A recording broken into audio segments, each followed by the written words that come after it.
नमस्ते, मेरा नाम एमिली है। मुझे अध्ययन करना पसंद है और रसायन विज्ञान के क्षेत्र में एक प्रसिद्ध वैज्ञानिक बनने का सपना देखती हूँ। लेकिन मैं परेशान रहती हूँ क्योंकि मेरे सहपाठी मुझ पर हंसते हैं।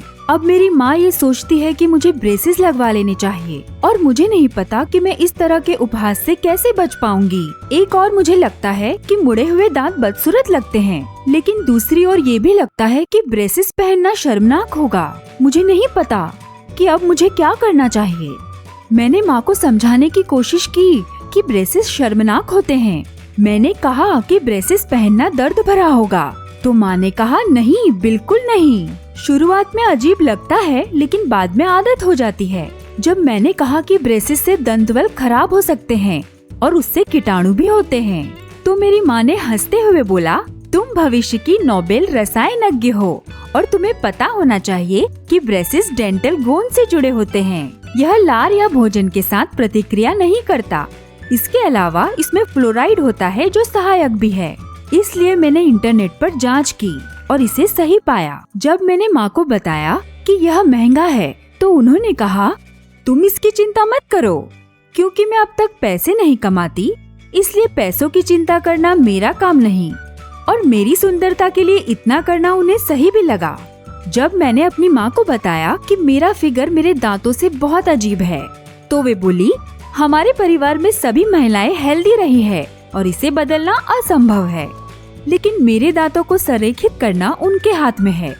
जब मैंने कहा कि अपनी सुंदरता पर शर्मिंदा होने से अच्छा है कि मैं ब्रेसेस के बजाय पारदर्शी कैप्स खरीद लूं, तो उन्होंने कहा, वो बहुत महंगा होता है।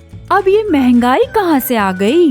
वैसे हाँ, पारदर्शी माउथ गार्ड वास्तव में महंगे होते हैं। जब मैंने माँ से कहा कि मेरे दांतों की देखभाल करना मुश्किल होगा, क्योंकि हर बार भोजन के बाद 7 से 10 मिनट के लिए उन्हें साफ करना होगा, न केवल ब्रश के उपयोग से, बल्कि सोता और विशेष लिट्टी ब्रश से भी। और टूथब्रश को बार बार बदलना होगा क्योंकि वो जल्दी घिसेगा। वो बोली, मुझे तुम पर विश्वास है, तुम कुछ भी कर सकती हो। अरे मैं तो खुशी से उछल पड़ी। लेकिन 6 साल ब्रेसेस पहनना 6 साल की कैद के बराबर है। तो वो हंसी और बोली, 1.5 साल बहुत है, क्योंकि तुम अब भी युवा हो और ग्रो कर रही हो। और फिर वो तेवर दिखाते हुए बोली, सही समय अभी है। आखिरकार मैं पूरी तरह समझ गई कि भविष्य में क्या होगा अगर मैं इसे नहीं पहनती। और मुझे लगता है कि मुझे सब कुछ समझ में आ गया।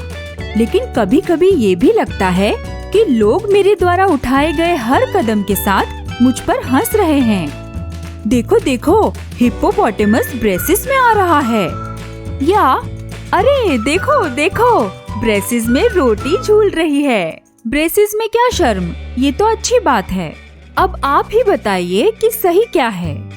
हो सकता है शायद आप में से कोई इस तरह की स्थिति का सामना पहले कर चुका हो, या फिर आपका कोई दोस्त ऐसी स्थिति से गुजर चुका हो। क्या वो भी शर्म महसूस करते थे, या वो खुद को और दूसरों को समझाने में सक्षम थे? टिप्पणी में अपने जवाब दें। हमारे चैनल की सदस्यता लें। घंटी पर क्लिक करें ताकि आपको नए वीडियो मिलते रहें।